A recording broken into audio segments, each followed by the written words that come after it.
আমি আগে বলেছি প্রশ্ন থেকে আয়োজক আমাদের শেখ আব্দুল মোহাম্মদ সাইফুল্লাহ ভাই তিনি রমজান কেন্দ্রিক প্রশ্নগুলোকে প্রায়োরিটি দিয়ে আমার কাছে দিয়েছেন। এরপরে বাকিগুলো আছে নিচে দিয়ে যদি পারি সে পর্যন্ত যাবো ইনশাআল্লাহ। প্রথম প্রশ্ন, ইফতারের পর সিগারেট খাওয়া যাবে কিনা?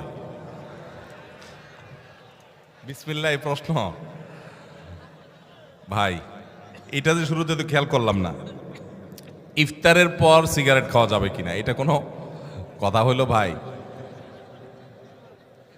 ইফতারির পর আসলে হয়তোবা প্রশ্নটা এমন কোনো ভাই করছেন যিনি প্রশ্নটা লিখে পাঠিয়েছেন, হয়তো এই বেচারা সিগারেটের বদভ্যাস আছে, আবার লোকটা রোজাদারও, তো সারাদিন ধূমপান ছাড়া থাকতে থাকতে থাকতে থাকতে বেচারা অধৈর্য হয়ে ইফতারের পরপরই হয়তো বা সিগারেট দিয়ে ইফতার করে কিনা আল্লাহ জানে।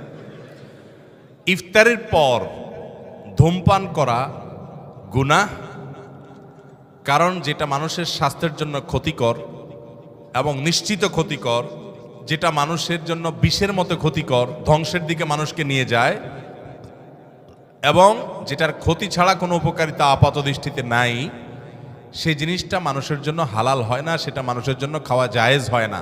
ধূমপানটা সেরকম একটা বিষয়। অতএব আপনি ইফতারের আগ পর্যন্ত তো করবেনই না, কারণ আপনি রোজাদার, সেই হিসাবে হালাল জিনিসও খেতে পারবেন না।